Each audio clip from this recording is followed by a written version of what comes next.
sommes ici pour parler d'un crime qui défraie en ce moment la chronique locale, suisse et internationale. Monsieur Ernest Ouandié, en tant que vice-président de l'Union des populations camerounaises, pouvez-vous nous refaire la chronologie du crime qui a eu pour victime Monsieur Félix Moumié, mort à Genève le 3 novembre? Oui, le 2 octobre 1960 est arrivé à Genève Félix Roland Moumié, président de l'Union des populations du Cameroun, dans le but d'effectuer une mission politique pour notre parti. Mission qu'il avait effectivement effectuée, puisqu'il devait déjà, à partir du 8 octobre, rentrer à Accra s'il avait pu trouver une place dans un avion. Malheureusement, grâce à un malheureux concours de circonstances, il ne lui a pas été possible de trouver cette place. Il a donc dû remettre son voyage à plus tard, c'est-à-dire au 16 octobre. Mais entre-temps, à la suite de multiples contacts qu'il a eus, il devait, à partir du 14 octobre, se plaindre de maux qui devaient se révéler à la suite, comme les premières manifestations des symptômes de l'empoisonnement qui devait lui coûter la mort. Cet empoisonnement a été perpétré dans quelles circonstances? Le savez-vous? Ça, je dois vous avouer que pour le moment, je ne sais dans quelles circonstances il a été empoisonné au thallium, puisque c'est le nom qui a été retenu. Oui. La presse a parlé en particulier d'un repas au cours duquel, après lequel Félix Moumié a commencé à ressentir des douleurs. Pensez-vous que cette version soit exacte? Comme vous, moi j'ai aussi lu dans la presse beaucoup de choses sur ce fameux repas du 13 octobre. Mais vous n'en savez pas davantage? Mais je ne suis pas plus avancé que vous. C'est cela. Bon, je crois qu'il importerait de situer pour nos téléspectateurs le rôle de l'UPC, c'est-à-dire l'Union des populations camerounaises.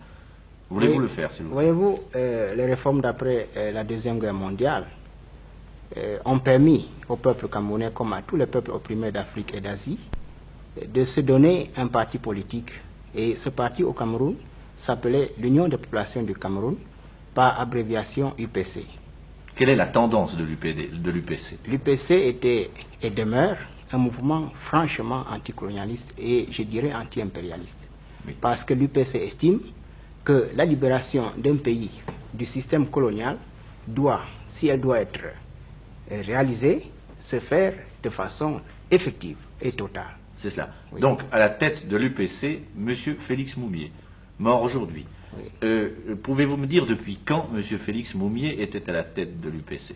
Et je dois vous dire que M. Félix Moumié appartient à l'UPC dès sa création. Dès sa création. Et c'est à partir du mois d'avril 1949 qu'il était élu au premier congrès de notre parti, vice-président. Poste qui devait passer de la vice-présidence à celui de présidence depuis le 30 septembre 1952 à l'issue du deuxième congrès.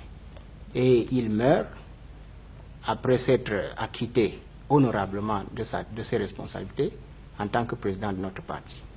Je vous remercie.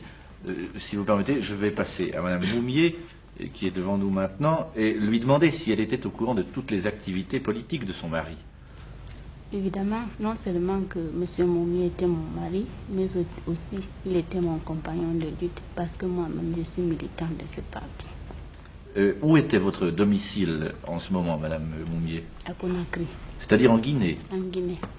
Pour quelles raisons habitiez-vous la Guinée et non pas le Cameroun? Pour des raisons qui touchent à un exil politique, peut-être? En 1957, nous avons été exilés par le gouvernement britannique, après la dissolution de notre parti. Ici, on a commencé à vivre en Égypte, on a demandé l'asile politique. Et quand la Guinée a eu son indépendance, il nous a accordé aussi le droit d'asile. Il s'agit donc de la Guinée de M. Sékou Touré, c'est bien cela? Oui. Avez-vous de la famille, Madame Moumié? J'ai une fille de 10 ans. Et vous avez appris la mort de votre mari dans quelles circonstances? Le 1er novembre, c'est d'abord la radio Brazzaville qui a annoncé que mon mari était gravement malade, hospitalisé dans un hôpital cantonal à Genève par suite d'un empoisonnement. Est-ce que vous en avez été étonné vous-même? Aviez-vous le sentiment qu'une menace pesait sur lui? Enfin, j'étais étonnée du fait qu'il y a eu un grand silence. Je n'étais pas avertie comme quoi mon mari était malade. parce que avant que la radio en parle, il avait déjà fait quelques jours à l'hôpital. C'est cela, oui. Et maintenant, vous avez appris sa mort, ou du moins, vous avez appris qu'il était dans le coma, je pense, quelques heures avant de mourir, sauf erreur. Justement, la radio Brazzaville a donné 2 émissions. Premièrement, elle annonçait que mon mari était assez gravement malade. Deuxièmement, la radio a annoncé qu'il était en coma. Quand j'ai appris la nouvelle, le lendemain, j'ai pris l'avion. J'ai fait 2 jours en route, passant par Accra. Je suis arrivée ici mercredi, vers 1h30. Je suis allée à l'hôpital. Évidemment, je l'ai trouvé en agonie. C'était dans la même soirée qu'il est mort. Est-ce qu'il vous a reconnu encore? Il ne pouvait pas parler, il était en agonie. Mais est-ce qu'il avait gardé sa lucidité? Non, il ne vous a pas reconnu, pas du tout. Il était en agonie, les yeux fermés, la bouche fermée. Il ne bougeait pas. Il était paralysé. toujours dans ce poumon d'acier. Comment, oui. Oui, où il avait passé plusieurs jours, sauf erreur, c'est cela. Bon, je voulais vous demander, madame, vous m'excuserez de prolonger, mais cette affaire est d'une telle importance que nous devons franchir certaines limites tout de même. On pense généralement, depuis que votre mari est mort, que lui seul n'était pas visé et que d'autres personnes le sont probablement aussi. Avez-vous le sentiment qu'une menace pèse sur vous? Oh, ce n'est pas une menace qui commence aujourd'hui. Moi-même, je suis militante de ce parti il y a 10 ans. J'ai échappé à beaucoup d'attentats ensemble avec mon mari, où on a failli être tué. Partout où nous passons, nous avons les ennemis qui ont leurs espions un peu partout, ou les agents qui organisent tout le temps des complots contre nous. Vous êtes, vous, monsieur Wandié, du même avis que madame Moumié? Je suis parfaitement de son avis, parce que lorsque vous avez choisi la voie de la lutte pour une indépendance véritable, vous devez nécessairement vous attendre à tout moment au coup dur que vous portent les impérialistes. Mais nous avons l'habitude de dire que c'est parce que les impérialistes nous portent beaucoup de coups que nous sommes devenus et nous devenons chaque jour plus aguerris pour la lutte. Bon, hormis ces considérations futuristes, dirons-nous, pouvez-vous me dire si vous avez la possibilité de mettre un nom sur cette menace? Vous parlez d'impérialiste, mais pouvez-vous préciser les choses? Oui, et moi je dois vous dire... Excusez-moi, si nous pouvons aller plus directement encore, pouvez-vous mettre un nom sur l'auteur du crime qui a provoqué la mort de M. Moumié? Oui, dans ce crime précis, le gouvernement français porte une lourde responsabilité et c'est de ce côté-là qu'il faut chercher les responsables. Nous détenons des preuves que nous ferons valoir en temps opportun. Et vous ne pouvez pas nous faire état de quelques-unes de ces preuves en ce moment? En tout cas, pour le moment, je crois que... Il était question de Main Rouge. Partagez-vous cet avis? Et je la partage entièrement. C'est une organisation qui opère et qui est attachée directement au 2e bureau français, qui opère non seulement dans votre pays, mais en Belgique, en Allemagne de l'Ouest, en Italie, et qui a déjà fait beaucoup de victimes dans les milieux nationalistes africains. Et dans l'UPC en particulier, avez-vous le sentiment que la Main Rouge ait effectivement fait quelque action de ce genre? L'année dernière, je me trouvais à Londres, en route pour les Nations Unies, où je devais être entendu comme pétitionnaire. Et comme par hasard, je m'y suis trouvé avec le président de notre parti, qui, lui, devait effectuer une mission en Europe. Et précisément, il a été menacé par un agent qui avait dit clairement qu'il était de la Main Rouge. Bien. Vous me parlez de Main Rouge. Estimez-vous que cette organisation a des complices? Et pourrait-on voir un complice de cette organisation contre-terroriste dans la personne de cette demoiselle X dont on a beaucoup parlé ces temps-ci? Voyez-vous, je pense que l'organisation de la Main Rouge est si spécialisée dans les crimes qu'elle peut utiliser certains moyens de diversion pour éloigner ceux qui mènent l'enquête de véritables pistes. Aussi, nous pensons qu'il ne faudrait pas s'attarder sur ce que nous estimons être des questions secondaires. Madame Moumié, je reviens à vous maintenant pour évoquer à nouveau et tâcher d'aller plus loin dans cette question de menace dont nous parlions tout à l'heure. On a dit aujourd'hui que vous aviez découvert une cartouche à proximité de votre lit dans la chambre d'hôtel que vous occupez à Genève. Est-ce que c'est exact? Évidemment, le matin, je devais me lever pour aller prendre mon déjeuner. J'étais encore couché sur mon lit. Il y a un de mes compatriotes qui a trouvé une cartouche au bas de mon lit. Moi-même, je ne savais pas de quoi que c'était. Évidemment, notre devoir était d'alerter la police. Ce n'est pas même parce qu'on a peur, mais normalement, la police devrait prendre connaissance. C'est pourquoi j'ai appelé la police. Ils ont fait venir un spécialiste qui a pris la cartouche. Jusqu'ici, moi-même, je ne sais pas de quoi c'était. Quelle forme avait cette cartouche? Était-elle d'un calibre ordinaire? Je ne sais pas. Je n'ai pas touché. Le savez-vous, monsieur Wandié? Justement, j'ai vu, si vous voulez, c'était réellement cela. L'objet avait la forme d'une cartouche, avec un bout, malheureusement, qui avait plutôt la couleur d'un objet différent. Ce n'était donc pas une cartouche unie, si vous voulez. Oui. Oui, oui. Mais avez-vous le sentiment que c'était un projectile à mettre dans un instrument à percussion, c'est-à-dire un fusil, un revolver? Oui, oui, je vous ai dit tout à l'heure que nous ne souffrons pas de l'espionnite. Oui. Mais qu'au même moment, comme révolutionnaires, nous sommes vigilants. Bien sûr, oui. Oui, c'est dans ce cadre qu'on a alerté la police, mais nous ne nous laissons pas moralement ébranler. Oui, bien sûr, mais revenons à la cartouche. La Oui. cartouche ne se trouvait pas là par hasard, j'imagine. Oui, il appartient à la police de mener l'enquête pour savoir comment cet objet Oui, s'est il y a trouvé là. enquête, effectivement. Mais avant de parler de l'enquête, si nous pouvons en parler, pensez-vous que vous ayez besoin d'une protection? Nous n'avons pas besoin d'une protection spéciale.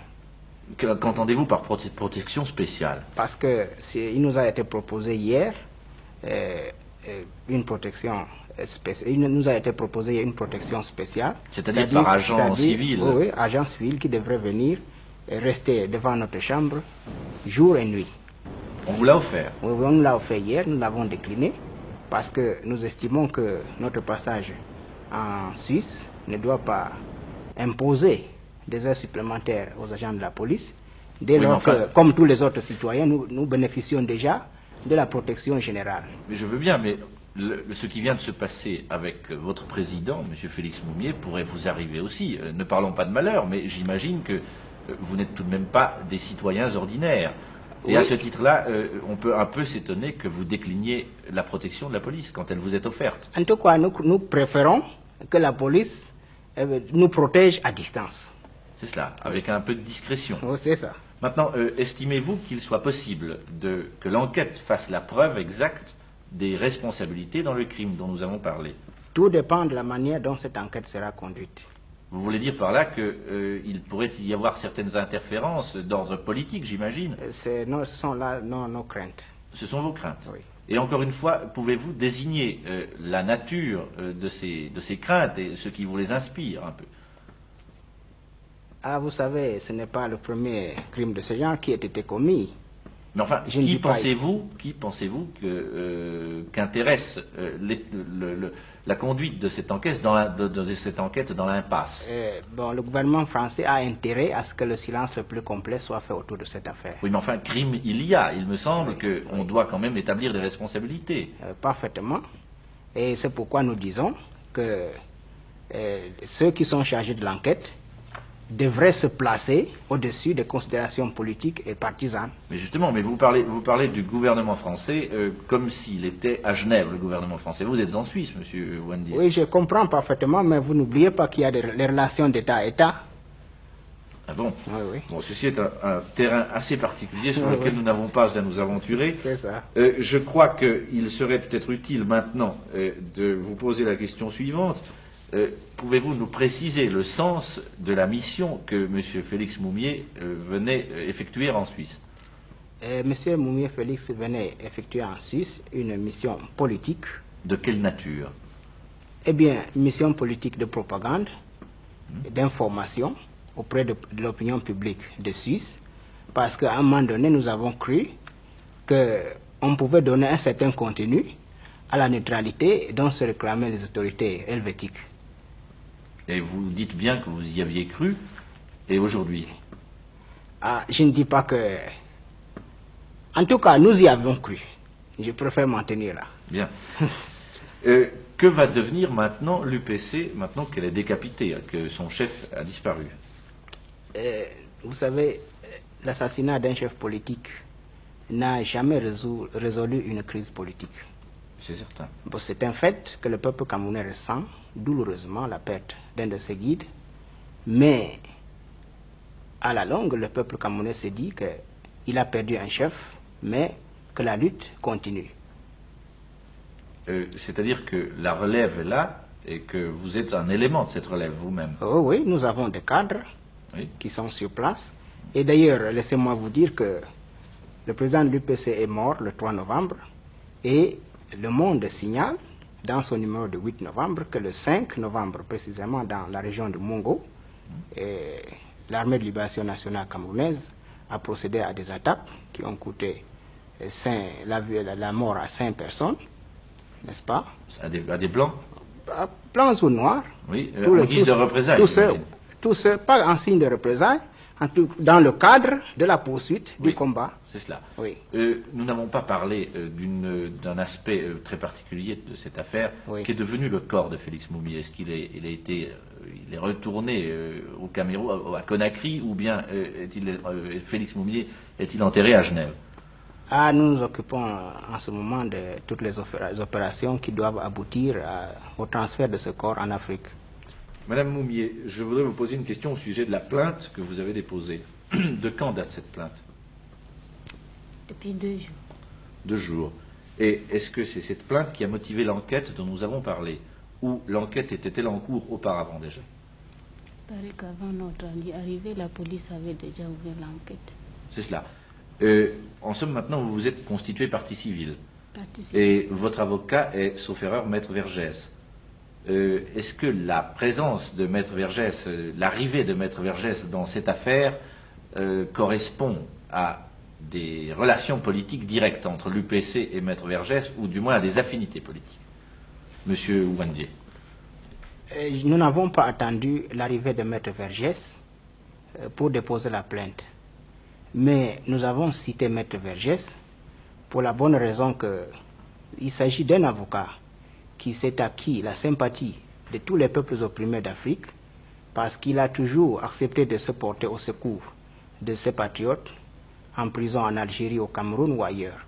Nous avons donc estimé que dans une affaire d'une grande importance comme celle-ci, la place de Maître Vergès était tout indiquée. Ce qui fait que la suite judiciaire de l'affaire, la suite pénale de l'affaire, entraînerait un procès normalement. Où pensez-vous que ce procès ait lieu? C'est-à-dire au lieu du crime? Je crois que normalement, le procès doit avoir lieu au lieu du crime. Et vous pensez qu'il y aura procès? Je vous ai dit tout à l'heure que nous continuons à penser que les autorités helvétiques feront tout pour situer les responsabilités dans cette affaire, car je ne vous cache pas qu'en Afrique, l'opinion publique a les yeux tournés vers Genève. Oui. Oui. Certainement. Madame Moumié, pensez-vous rester encore à Genève pendant plusieurs temps? Plusieurs semaines, plusieurs jours? Pour quelques jours, quand j'aurai fini toutes les démarches. C'est cela. Pour l'instant, mes avocats, voilà, oui. Finir avec la police, avec l'hôpital, finir l'embaumement, acheminer tout. C'est cela. Je vous remercie.